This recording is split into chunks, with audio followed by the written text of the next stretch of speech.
kepedihan ini ku bertahan. Mentari terbenam, beri semangat baru untuk jiwaku, beri kicauan merdu untuk hidupku. Ini ku bertahan. Aku pasti bisa menikmati semua dan menghadapinya. Aku yakin pasti bisa.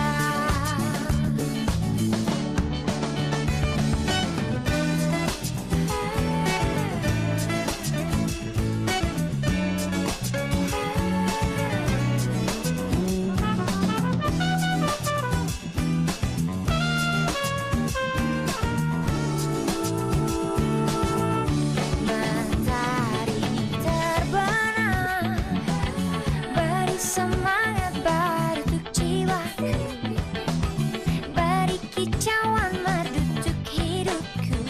Ini ku bertahan. Aku pasti bisa menikmati semua dan menghadapinya. Aku yakin pasti bisa. Aku pasti bisa menikmati semua dan menghadapinya. Aku yakin pasti bisa. Aku ingin lepaskan seluruh bebanku dan ku jalani hidupku dengan senyuman. Aku pasti bisa menikmati semua dan menghadapinya. Aku yakin pasti bisa. Dan ku jalani hidupku dengan senyuman.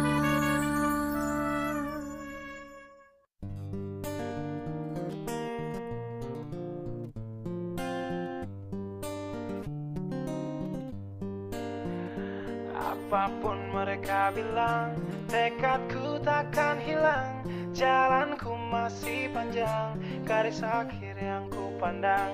Apapun mereka bilang, tekadku takkan hilang. Jalanku masih panjang, garis akhir yang ku pandang. Apapun mereka bilang, tekadku takkan hilang. Jalanku masih panjang, garis akhir yang ku pandang. Dari awal pandang akhir ku rombak takdir, kecilnya kemungkinan ku buat kocar kacir. Sejarah mulai saat ku langkahkan kaki ini, cibiran tantangan ku undang mari sini. Terseok mata kaki, tegar di mata hati, lupakan kebiasaan buruk meratapi. Kantong kosong, ringankan gerak, waktu kan mengisi pundi dengan emas perak. Rangkai kata bait per bait jadi genap, angkat suaraku yang tadinya senyap. Sempit gelap jadi luas terang, pijakan kokoh cahaya benderang. Ingat kesombongan, awal kehancuran, lupa nurani saat harta bertaburan. Silau gemerlap buat gerak tak beraturan, batu sandungan tuh rencana yang berampuran. Apapun mereka bilang, tekadku takkan hilang. Jalanku masih panjang, garis akhir yang ku pandang. Apapun mereka bilang, tekadku takkan hilang. Jalanku masih panjang, garis akhir yang ku pandang. Ya, tak selamanya langit kelabu, tak selamanya nasib pengadu. Ubah situasi hidup masih dimutasi, langkah demi langkah hidup aku masih bertahan sampai titik darah habis. Bertubi-tubi serangan ku tangkis, harapan kan masa depan ku taktis. Walau berpeluh darah berbanding tangis, yang lemah akan kuat berganti rupa. Posisi belakang ke depan berubah, tidak mudah berat terseok teramat susah. Selamat tekad membaca harapan takkan musnah. Gagal coba lagi, jatuh bangkit lagi. Gelap malam pastikan berganti pagi. So I will try over again and again. Heaven's not good yet man, it ain't the end. Apapun mereka bilang, tekadku takkan hilang. Jalanku masih panjang, garis akhir yang ku pandang. Apapun mereka bilang, tekadku takkan hilang. Jalanku masih panjang.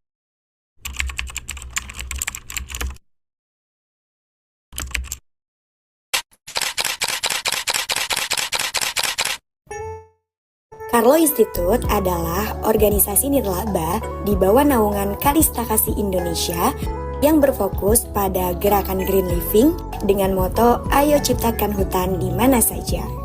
Lembaga ini didirikan karena keprihatinan terhadap semakin rusaknya lingkungan alami akibat pembangunan yang tidak berkelanjutan dan eksploitasi sumber daya yang masuk hutan secara keanekaragaman hayati. Carlo Institute bertujuan untuk mengampanyekan pentingnya mengembalikan kehidupan alami dengan konsep manusia hidup berdampingan dengan tanaman, satwa, dan air. Hal ini dapat dimulai dari lingkungan tempat tinggal kita masing-masing, seperti dengan menanam pohon dan tanaman pot, memelihara hewan seperti ikan dan burung, serta membangun interaksi antara tanaman dan satwa untuk menciptakan ekosistem di lingkungan perumahan yang dikenal dengan konsep green living. Selain mendorong gerakan hijau di pemukiman, Carlo Institute juga melakukan penghijauan di lahan-lahan kritis serta meliris burung, mamalia, dan ikan ke habitat yang sesuai. Tujuan dari semua upaya ini adalah untuk melestarikan suasana hutan di sekitar kita sehingga generasi mendatang masih bisa merasakan keindahan alam yang kita nikmati saat ini.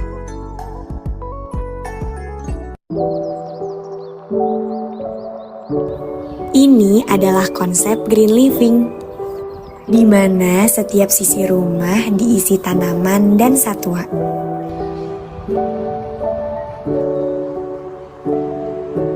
Cara penghijauan sederhana yang bisa kita lakukan untuk menjaga bumi adalah dengan menanam tanaman, kemudian letakkan di lingkungan sekitar, dan membuang sampah pada tempatnya.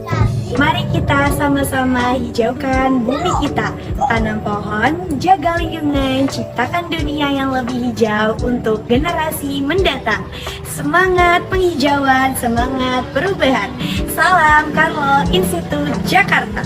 Siapa sangka, di tengah megahnya kota Jakarta, kita bisa menemukan sebuah tempat yang menawarkan kesejukan dan keindahan alam.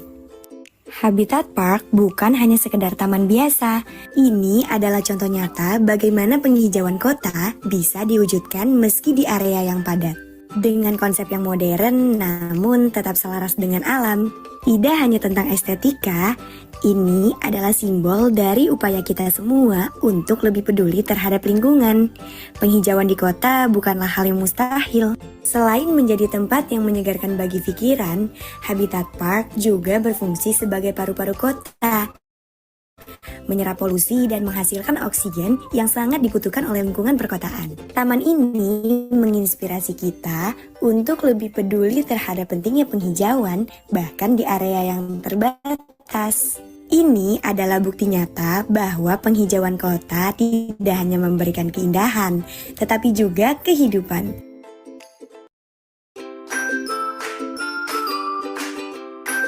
Ini adalah perkebunan kelapa sawit yang ada di Kota Bogor. Kelapa sawit adalah jenis tanaman yang banyak ditanam di daerah tropis seperti Indonesia dan Malaysia. Dari buahnya kita bisa menghasilkan minyak kelapa sawit yang digunakan dalam banyak produk sehari-hari seperti minyak goreng, sabun, dan margarin.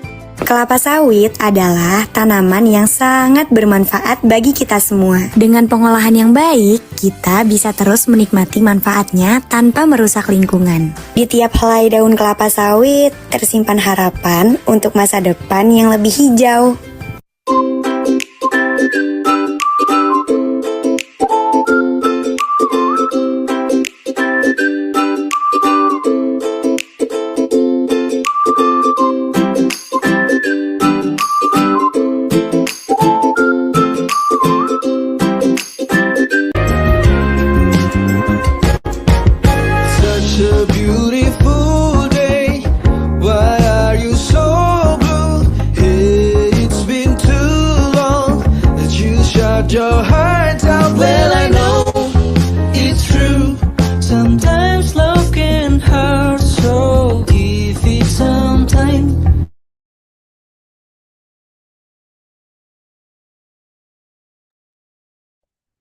Selamat siang, Bapak Ibu. Om Swastiastu, Assalamualaikum warahmatullahi wabarakatuh. Salam sejahtera bagi kita semua.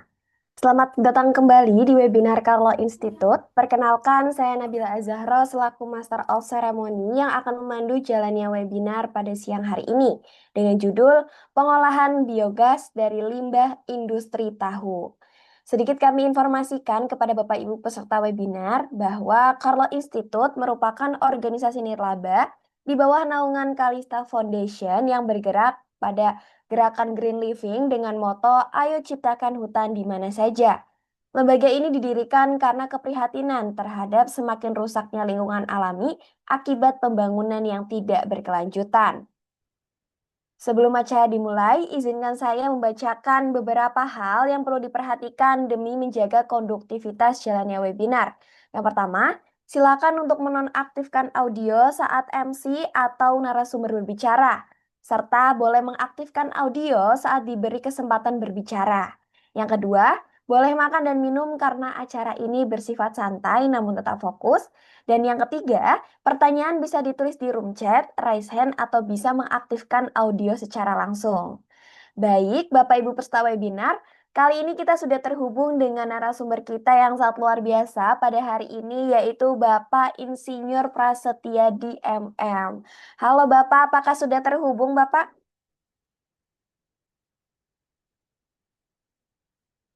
Sudah, Mbak. Oke, Alhamdulillah. Bagaimana Bapak kabarnya hari ini? Alhamdulillah baik. Mudah-mudahan teman-teman semua ini sehat semua ya. Amin. Sudah siap menyampaikan materinya Pak? Siap, insya Allah siap. Oke, Alhamdulillah. Baik, Bapak Ibu sekalian, beliau ini merupakan perekayasa ahli media BRIN dan Ketua Posyantek Mitra Bumi Lestari Bekasi. Baik, sebelum acara dimulai, ada susunan acara kita pada siang hari ini. Yang pertama yaitu pembukaan yang telah kita lalui bersama. Yang kedua ada sesi pemaparan materi oleh narasumber. Yang ketiga ada sesi diskusi dan tanya jawab. Dan yang terakhir ada penutup. Baik, Bapak Ibu sekalian, langsung saja kita ke agenda selanjutnya yaitu sesi pemaparan materi oleh narasumber. Pada acara yang luar biasa ini, saya persilakan kepada narasumber kita yaitu Bapak Prasetyadi. Saya persilakan untuk menyampaikan materinya. Silakan Bapak. Eh, Terima kasih. Eh, Tolong dibantu, Mbak, untuk bahan tayangannya. Ya, belum. Ya. Assalamualaikum warahmatullahi wabarakatuh. Selamat siang, Bapak Ibu, ya, peserta webinar sekalian. Nama saya tadi sudah disebut Prastiadi. Ya, saat ini saya masih aktif ya bekerja di BRIN dan sebagai Ketua Posyantek Mitra Bumi Lestari di Kota Bekasi.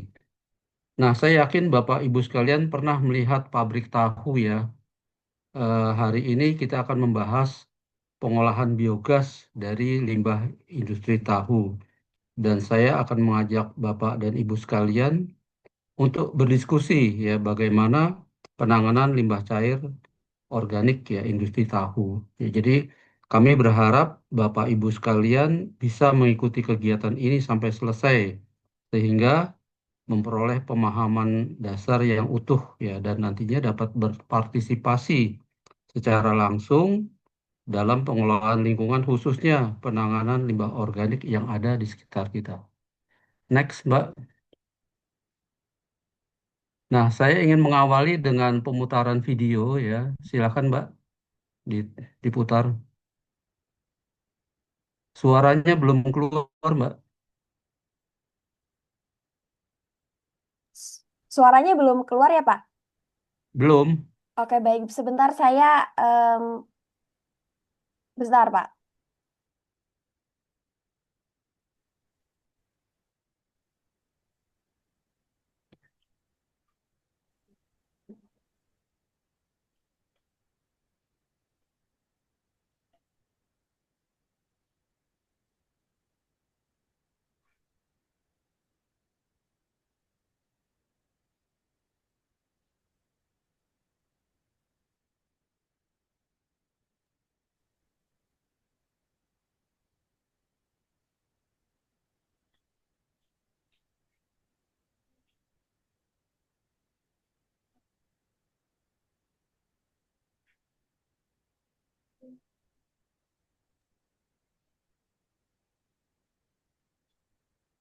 akan berdampak ke lingkungan.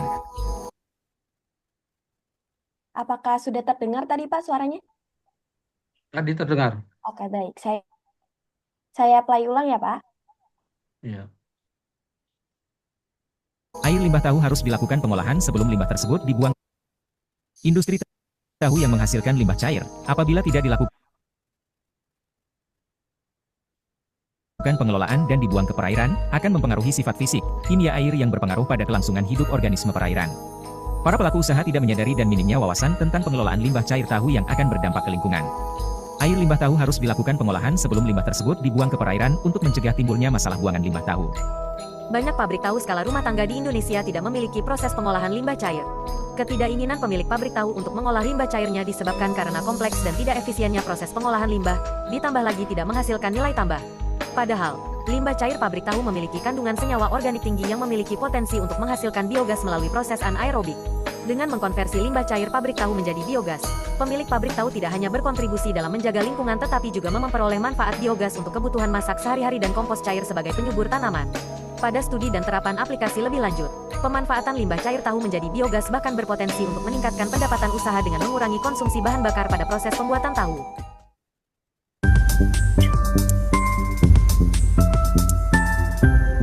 Selamat datang Sobat Bio di salah satu unit terbaru kami, yaitu adalah unit pengolahan biogas dari bahan baku limbah cair tahu.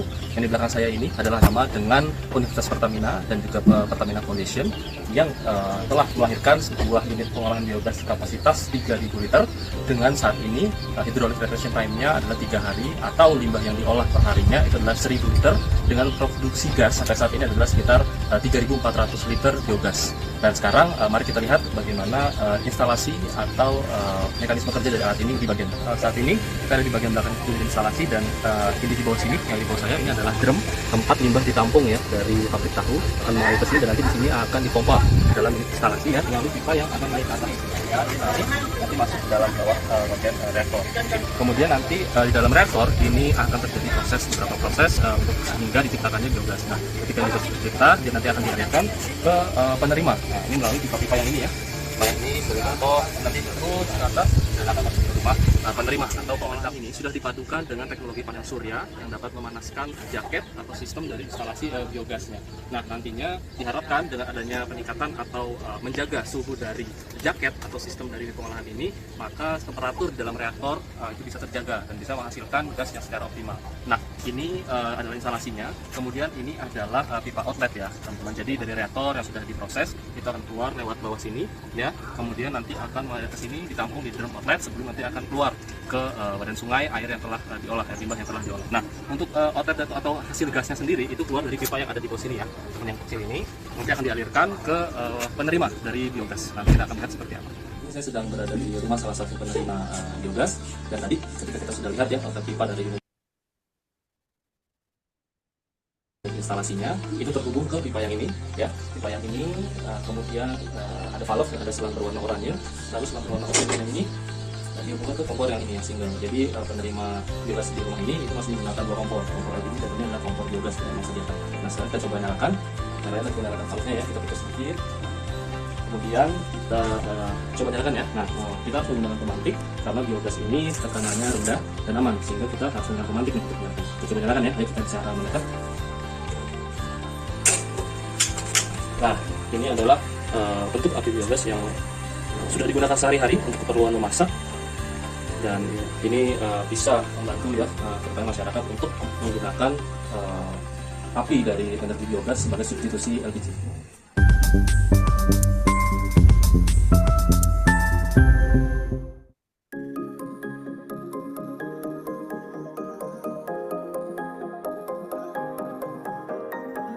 Kami berusaha untuk memberikan awareness dan pengetahuan, pemahaman kepada masyarakat, terutama juga generasi muda kita, bahwa yang namanya transisi energi itu sebenarnya sudah di depan mata.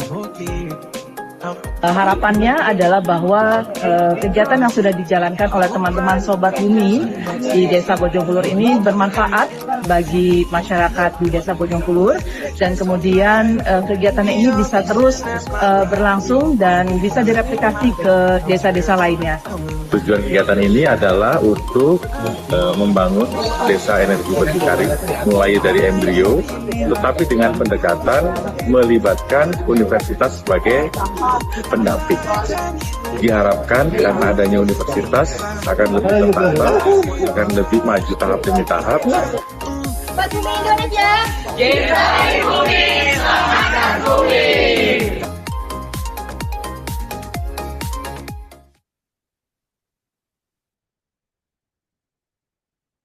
Industri tahu. Ya, ya, makasih Mbak. Eh, Kenapa industri tahu? Ya, jadi ini pertanyaan yang ya biasa-biasa saja sebetulnya. Karena memang tahu ini makanan rakyat Indonesia sehari-hari. Ya, jadi apakah untuk camilan atau untuk pengantar makan nasi? Ya, hanya saja industri tahu ini mengeluarkan emisi, ya, yang jumlahnya cukup besar, ya. Jadi reduksi emisi dari industri tahu, ya, jumlahnya hampir sama dengan reduksi emisi yang bisa dilakukan di industri baja nasional. Jadi sangat besar sebetulnya, ya. Cuma kadang-kadang kita tidak menyadari bahwa industri tahu itu mencemari udara, ya. Adanya emisi dari CH4 yang dikeluarkan dari limbah industri tahu, ya. Nah, industri tahu ini jumlahnya cukup banyak, ya. Di Indonesia itu ada sekitar 84.000 industri tahu, ya, sebagian besar berada di Jawa. Kemudian industri tahu ini memiliki tenaga kerja yang cukup banyak, ya. Ada sekitar 2,5 juta, ya. Tersebar di sekitar 200 kota kabupaten di 27 provinsi di Indonesia. Nah, limbah industri tahu ini bisa menimbulkan bau, ya, dan mencemari air tanah, ya. Jadi air tanah ini karena limbah tahu itu sifatnya asam, air tanah bisa berubah menjadi asam, ya. Kemudian potensi pencemaran di industri tahu ini sekitar 924.000 ton CO2 ekivalen per tahun, ya. Jadi kalau limbah tahu ini masuk ke persawahan, maka dia akan menurunkan, ya, menurunkan produktivitas pertanian. Kalau dia itu masuk ke dalam kolam ikan, ya, karena sifatnya asam, maka mempengaruhi pertumbuhan ikan. Ya, next. Nah, ini kita bisa lihat, ya. Saya kira Bapak Ibu sekalian pernah ya berkunjung atau melihat industri tahu, ya, bahwa industri tahu ini boros dalam penggunaan air, ya. Di mana-mana selalu basah, ya. Banyak ceceran air, ceceran bahan baku maupun ceceran produk, ya. Ketika limbah cair industri tahu ini keluar dari pabrik, ya, itu memang bentuknya masih bening, ya, dan belum bau, ya. Tapi ketika kalau udah berhari-hari di luar, ya, maka dia akan berubah, ya, dia akan berubah menjadi bau karena COD-nya tinggi. Ya, next, lanjut, Mbak.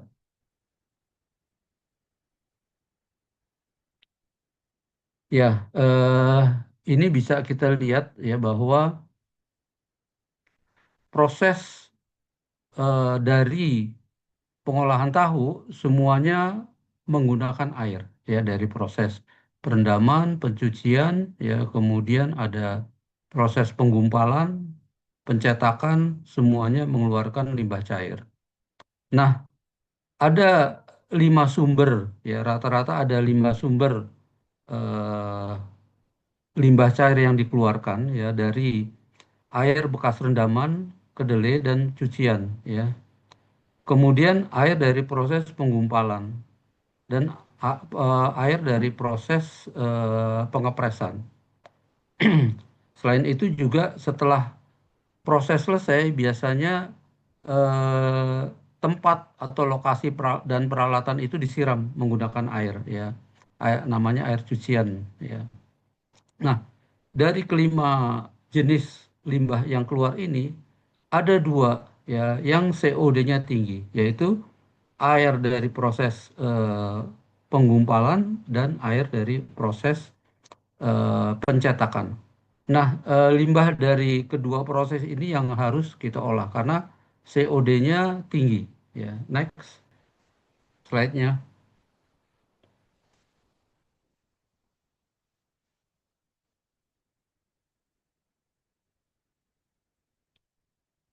Eh, ya, ini proses pengolahan tahu ya pada penyaringan eh, limbah ya. Jadi proses pemisahan setelah dimasak.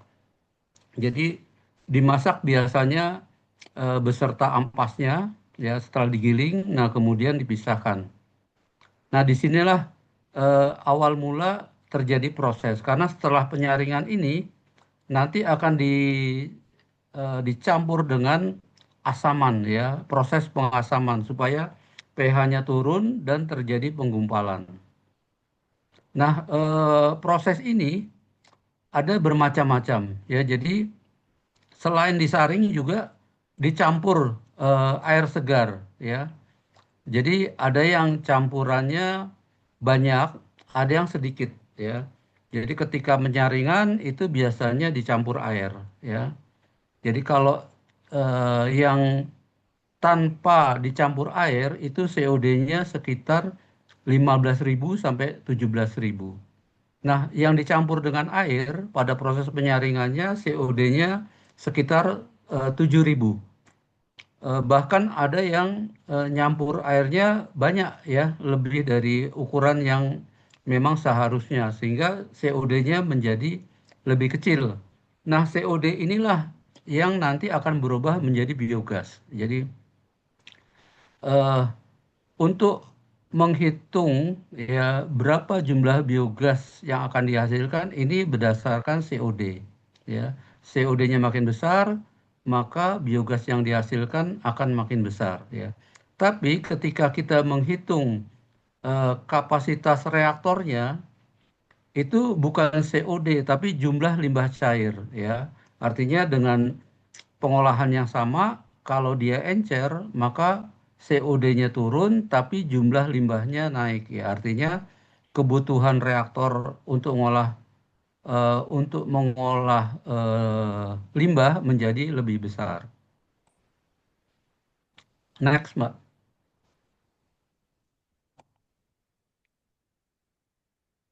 Nah, ini reaktor yang akan kita gunakan untuk mengolah limbah dari industri tahu, ya. Jadi limbah industri tahu itu termasuk limbah cair ya, sehingga kita menggunakan fixed bed reaktor. Jadi selain fixed bed reaktor itu ada totally mix ya. Bedanya adalah kalau fixed bed reaktor itu dalamnya ada rumah bakteri ya, di mana bakteri menempel di situ. Sedangkan untuk totally mix reaktor itu tidak menggunakan rumah bakteri. Nah, fixed bed reaktor ini dia bersifat lebih stabil ya, karena kalaupun ada beban lebih ya, bakteri itu tidak keluar tapi masih nempel di rumah bakteri tersebut ya. Nah, kemudian juga lumpur yang dihasilkan itu lebih sedikit ya dibandingkan dengan totally mix reaktor ya. Next. Lanjut, Mbak. Nah, hal-hal yang perlu diperhatikan ya ketika kita mendesain atau membuat pengolahan limbah cair industri tahu, ya biasanya industri tahu itu komunal, ya. Kalau dana dari pemerintah harus komunal. Kemudian juga biasanya juga dalam satu kawasan, ya, itu nggak sendiri industri tahu itu ada beberapa. Nah ini untuk menjadi komunal maka limbahnya dijadikan satu kemudian diolah di satu lokasi. Nah hal yang perlu diperhatikan adalah pemipaan, ya, baik pemipaan limbah cair maupun pemipaan biogasnya. Pemipaan limbah cair maupun pemipaan biogas, ya, ini tidak sama dengan kalau kita membuat pipa air minum, ya, pipa ledeng, ya. Untuk limbah maupun gas, ya, ini ada aturannya. Dia harus lurus, ya. Untuk pipa limbah lurus kemudian turun, ya, sekitar minimal 1%. Jadi kalau jaraknya itu 100 meter, dia harus turun sekitar 1 meter. Begitu juga untuk pipa gas, ya. Pipa gas lurus boleh miring naik ataupun turun, ya. Hanya di bagian terendah itu harus dikasih yang namanya water trap, ya. Jadi untuk menjebak air yang ada di dalam pipa, ya. Nah, kalau seumpama pipanya itu lengkung di tengah, ya, maka bagian tengah itu terjadi genangan air. Nah, ini tidak diperbolehkan. Jadi pipa limbah cair setelah digunakan itu harus kering, ya, supaya tidak terjadi endapan. Kalau terjadi endapan lama-lama bisa tersumbat, ya, pipa tersebut. Begitu juga dengan pipa gas, ya. Belum, Mbak. Nah, dengan pipa gas juga begitu. Tidak boleh ada cekungan di tengah, ya, karena biogas itu mengandung banyak uap air, ya. Ketika uap air itu ngembun, dia akan ngumpul di bagian cekungan tersebut. Nah, itu lama-lama cekungan tersebut penuh sehingga bisa menghambat aliran dari biogas yang keluar, ya. Next.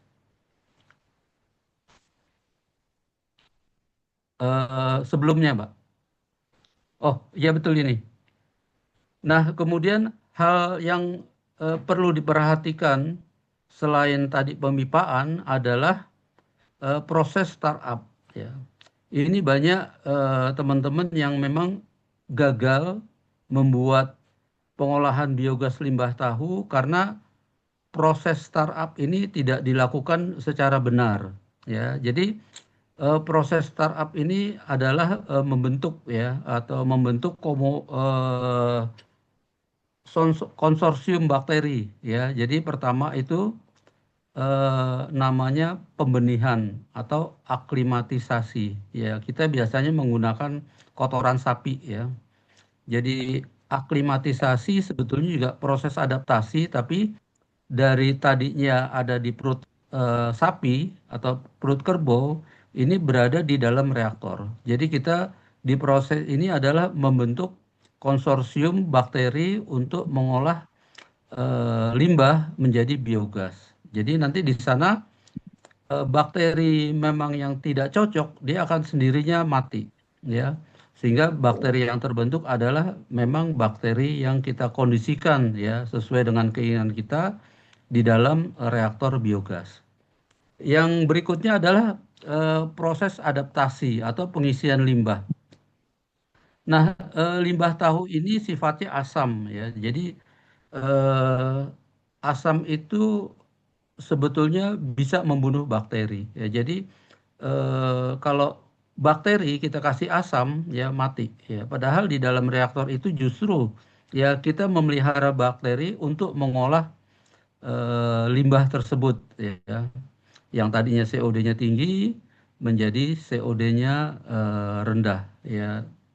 Nah, bakteri ini punya sifat, ya, untuk menyesuaikan diri, ya. Jadi kalau bakteri kita kasih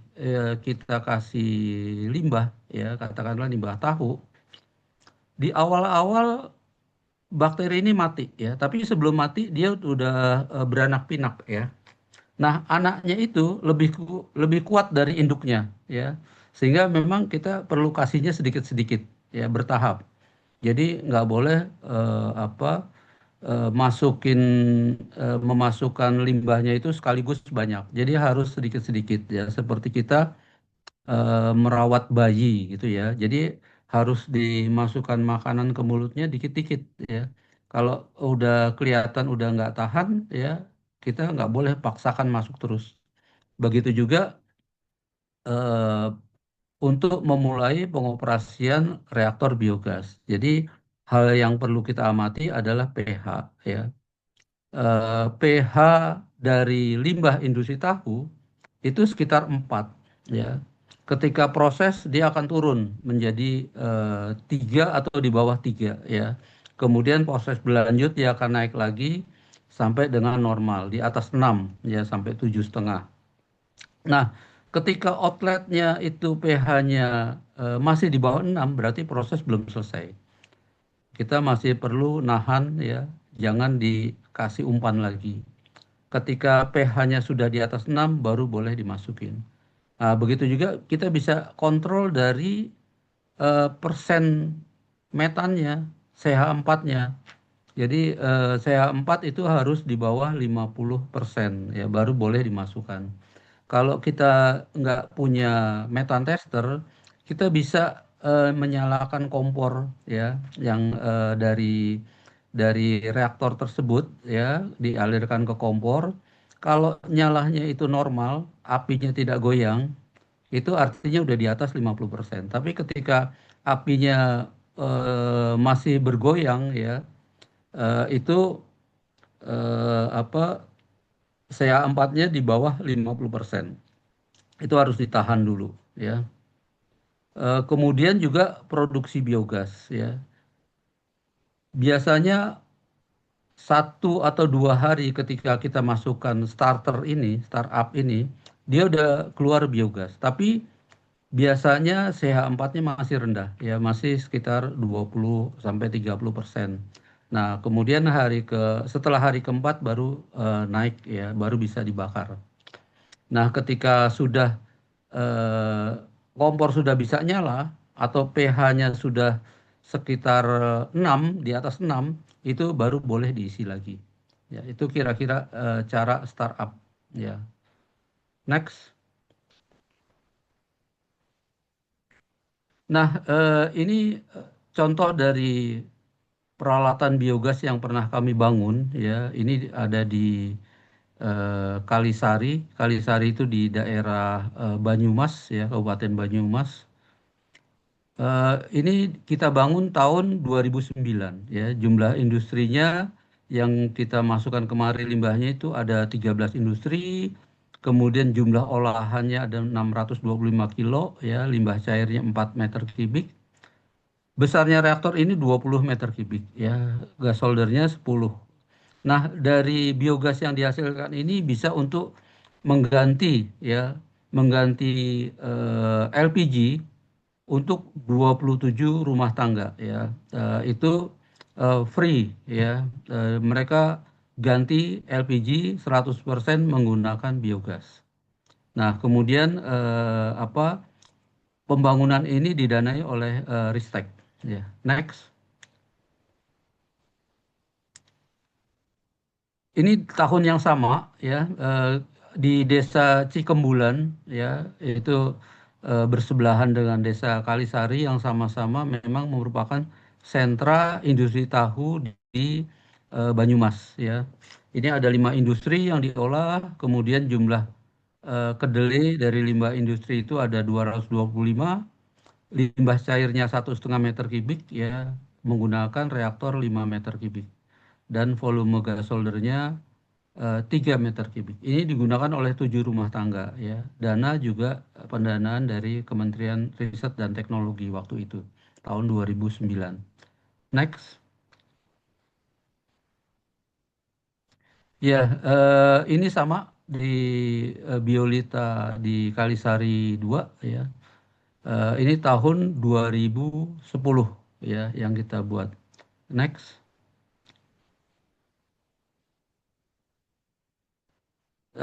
Ini agak besar ya, Kalisari 3 ya. Kita bangun di tahun 2012 ya. Ini kedelai yang diolah 1 ton ya, menggunakan reaktor 60 meter kubik dan apa rumah tangga yang digantikan dengan biogas ya ini 60 rumah ya. Nah, kemudian sumber dana ini dari Pemda Banyumas dan dari Ristek. Next. Ini pengolahan lebih besar lagi ya. Reaktornya 86 meter kubik ya. Ini 115 rumah tangga yang kompornya menggunakan biogas.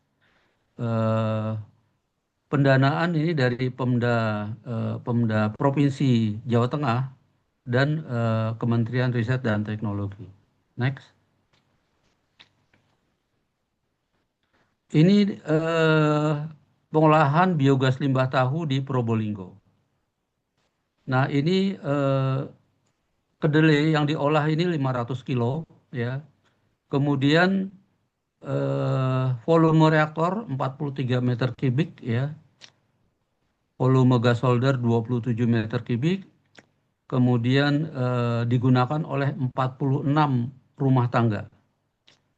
Kemudian sumber dana dari Pemda Kota Probolinggo dan BPPT.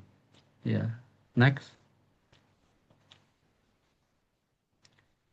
Ini pengolahan biogas Kohe ya di Kediri ya di Kabupaten Kediri. Ya, next. Nah, ini pengolahan biogas limbah cair industri tahu yang tadi videonya sudah diputar di depan ya, di Desa Bojongkulur, Kota Bogor. Ya, ini dibangun atau didanai oleh Universitas Pertamina. Dan tadi video juga yang membuat dari Universitas Pertamina. Ini kapasitasnya 3 meter kubik. Ya, next. Nah, ini pengolahan biogas dari limbah cair industri tempe di Kelurahan Kota Baru, Bekasi. Ini kami buat baru seminggu yang lalu, ya, baru seminggu yang lalu selesai dibuat dan sekarang sudah dioperasikan, biogasnya sudah dimanfaatkan oleh warga. Ya, next.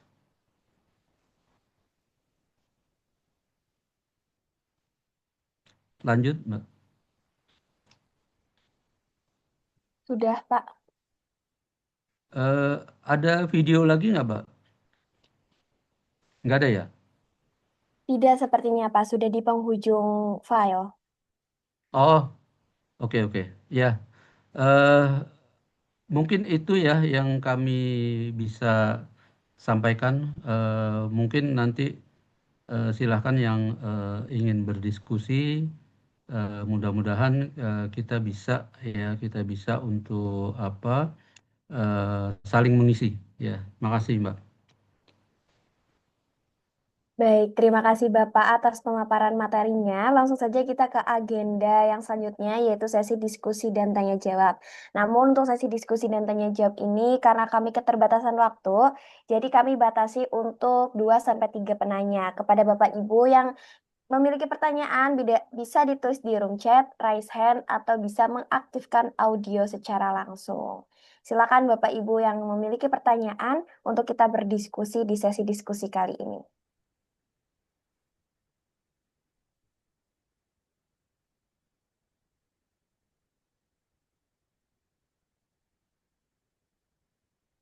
Baik, silakan Bapak Ibu jika memiliki pertanyaan.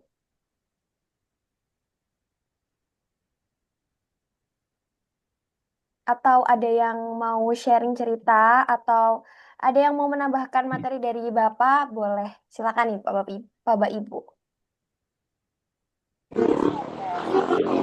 Halo, Mbak.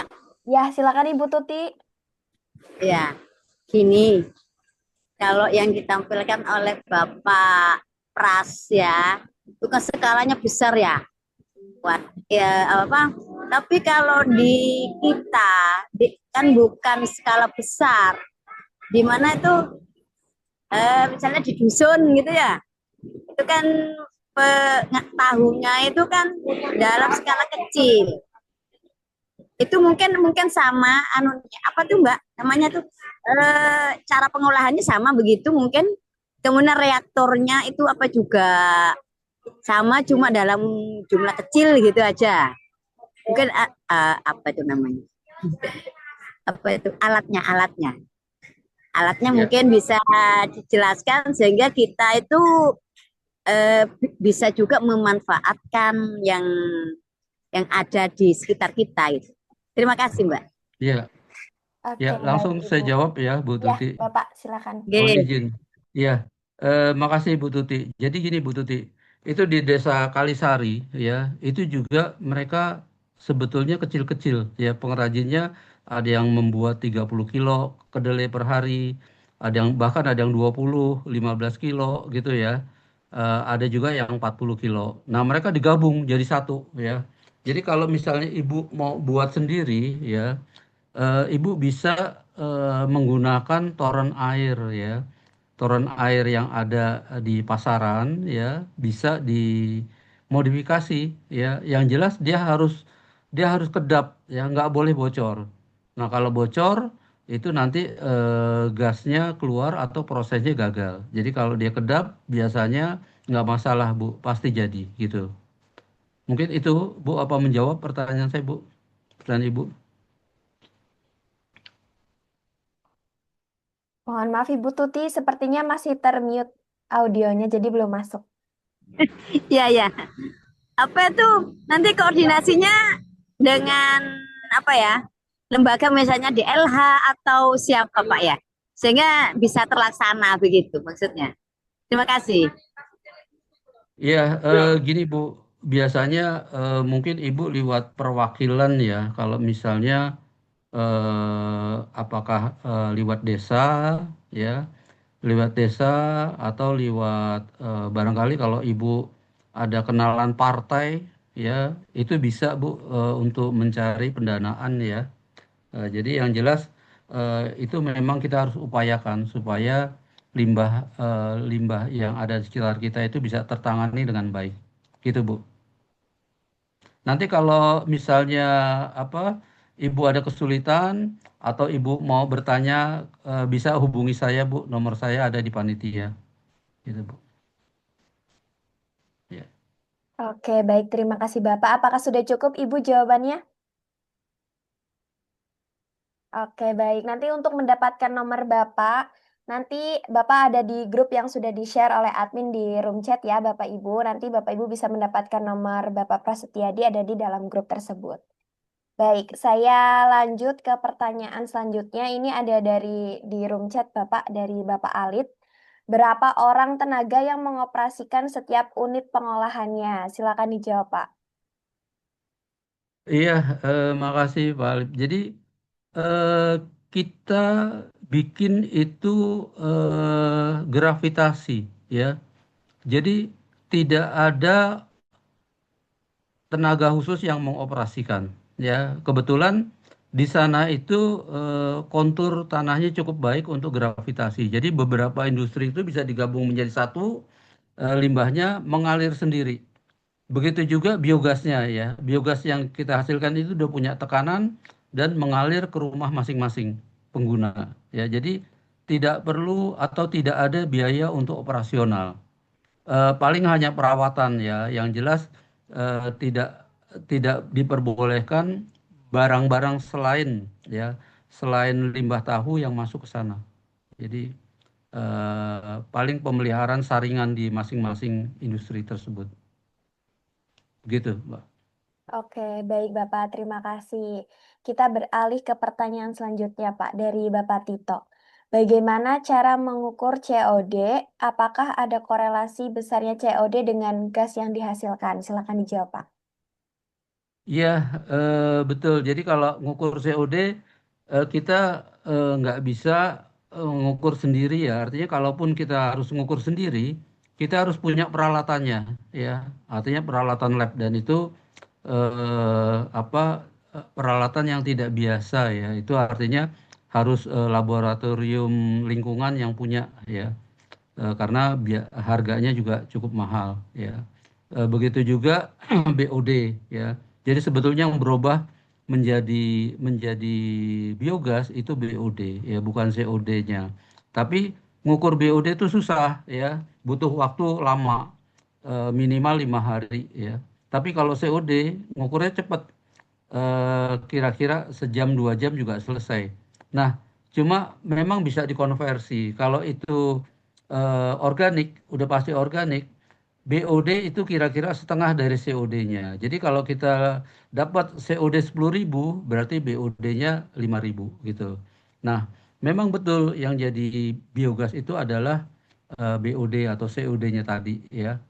Nah, makin tinggi COD atau BOD-nya, maka makin banyak gas yang bisa dihasilkan. Itu ada hitung-hitungannya gitu loh. Kalau kita mau memperkirakan berapa sih jumlah biogas yang bisa dihasilkan. Gitu, Alip. Mudah-mudahan menjawab ya, Pak. Oke, baik. Terima kasih Bapak. Bagaimana Bapak Alit dan Mbak Tito? Apakah tadi jawabannya sudah cukup menjawab? Oke, Iya, mungkin sudah. Oke, terima kasih Pak baik. Pras. Baik, terima Hanya kasih mungkin Bapak. untuk pemeliharaan itu berapa orang yang dialokasikan begitu Pak?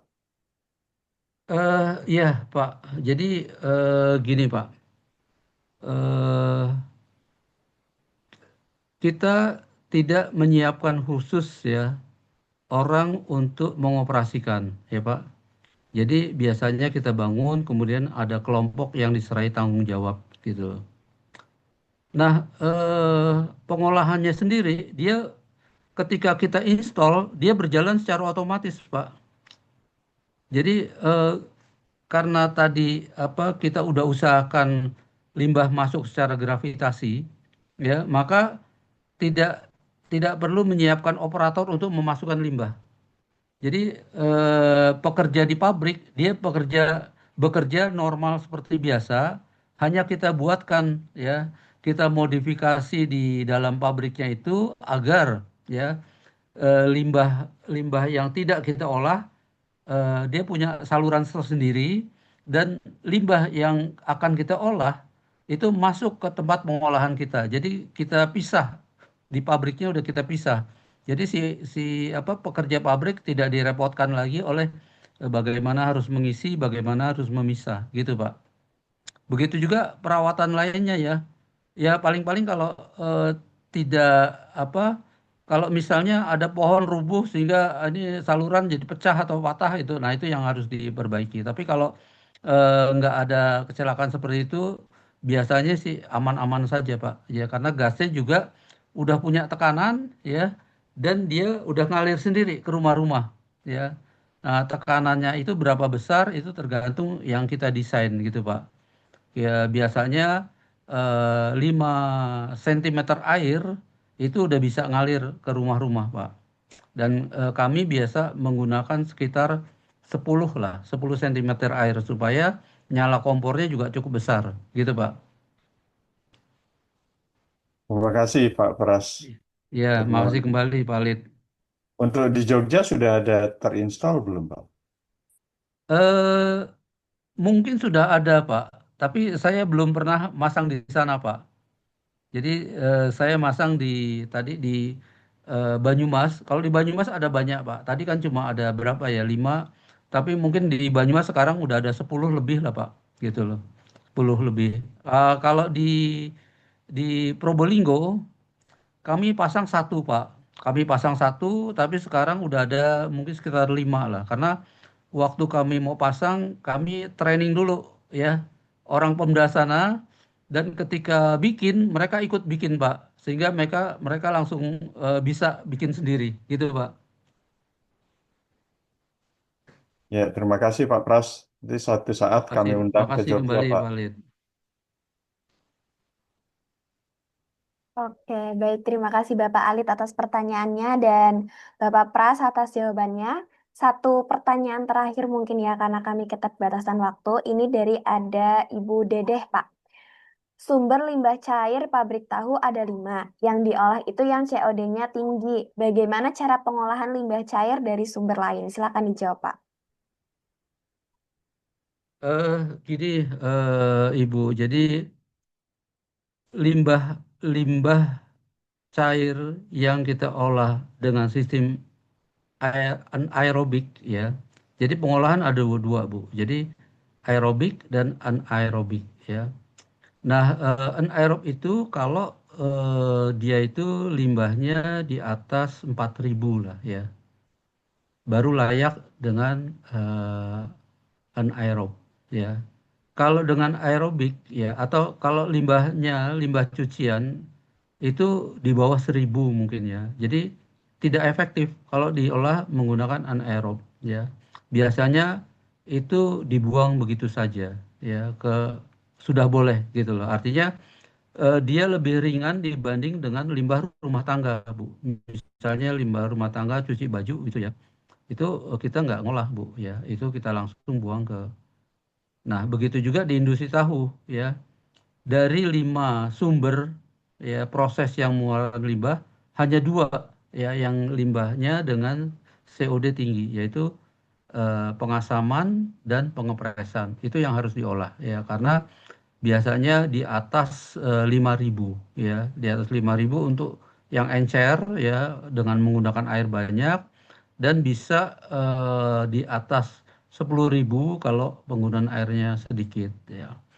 Nah, khusus untuk industri tempe ini limbahnya sedikit, Bu, tapi COD-nya itu bisa sampai 50.000 ya. Jadi itu eh, efektif sekali penggunaan reaktornya ya karena yang dihitung adalah COD ya. Begitu mungkin, Mbak. Oke, baik. Terima kasih Bapak atas jawabannya yang sangat luar biasa. Kepada Bapak Ibu, kami mohon maaf karena kami keterbatasan waktu. Untuk sesi diskusi dan tanya jawab, kami cukupkan sampai di sini. Kepada Bapak Ibu yang mungkin masih memiliki pertanyaan atau pertanyaannya belum terjawab, bisa bergabung ke grup WhatsApp yang sudah di-share oleh admin di room chat. Dan kepada Bapak Ibu yang ingin mendapatkan sertifikat, bisa mengisi link absensi lalu menghubungi nomor yang telah di-share oleh admin di room chat juga. Baik, sebelum ditutup kepada Bapak Prasetyadi, silakan untuk memberikan closing statement terlebih dahulu. Ya, makasih Mbak Nabila. Jadi ya ini kami ditugaskan untuk ya mengolah limbah cair industri tahu. Awalnya adalah untuk mengatasi masalah lingkungan ya.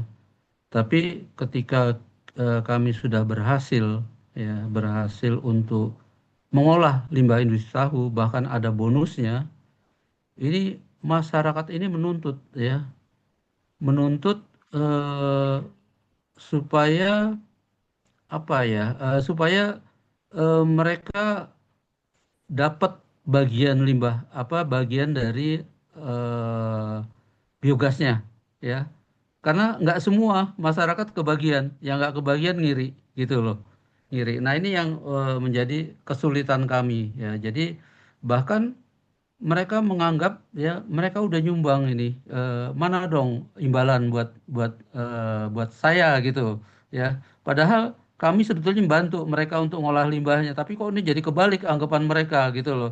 Mereka nyumbang kami gitu loh. Nah ini yang saya berharap masyarakat bisa membantu lah ya bahwa limbah cair industri tahu itu merusak lingkungan ya itu menjadi pencemaran dari udara ya sehingga ya kita sama-sama ya sama-sama untuk ngolah kami siap membantu bagi pihak-pihak yang mau ngolah ya tapi mereka juga harus menyadari bahwa ini sebetulnya kewajiban mereka bukan kewajiban kami hanya membantu saja gitu loh. Nah, mungkin itu saja Mbak gitu. Makasih. Baik, terima kasih kembali Bapak. Luar biasa sekali pemaparan materi dan sesi diskusi. Kami mohon maaf kembali karena sesi diskusi keterbatasan waktu, jadi kami cukupkan. Terima kasih kepada Bapak Prasetyadi selaku narasumber yang telah berkenan menjadi narasumber Carlo Institute pada kesempatan kali ini. Dan tak lupa juga saya ucapkan terima kasih kepada Bapak Ibu yang telah berkenan hadir pada webinar siang hari ini. Sebelum webinar ini ditutup, saya mengundang kepada Bapak Ibu untuk mengaktifkan kameranya karena kami akan melakukan sesi dokumentasi. Silakan Bapak Ibu untuk diaktifkan kameranya. Baik, untuk sesi dokumentasi, gaya yang pertama kita menggunakan gaya formal terlebih dahulu ya Bapak Ibu. Saya pandu dalam hitungan 3, 2, 1. Baik, terima kasih. Untuk gaya yang kedua kita melambangkan huruf C ya Bapak Ibu.